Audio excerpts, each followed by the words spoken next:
नमस्कार साथियों। बहुत से साथी आज परेशान भी हो रहे हैं कि पता नहीं क्या होगा क्या नहीं। अभी तक हमारे कुछ साथी हैं वहाँ पे और अभी तक मुझे भी इस बारे में पूरी तरह से पता नहीं है वहाँ क्या चल रहा है, कैसे चल रहा है। दोस्तों जैसे ही मेरे पास कोई खबर होगी आप लोगों को बिल्कुल सूचित किया जाएगा।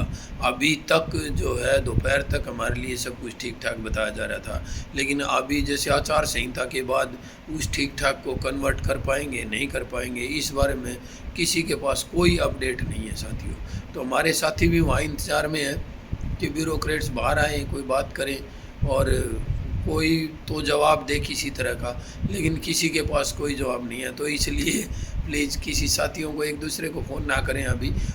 कल सुबह तक लगभग 100% की क्लियर हो जाएगा कि सरकार हमारे पक्ष में सोच रही है या नहीं सोच रही है। जय हिंद, जय भारत।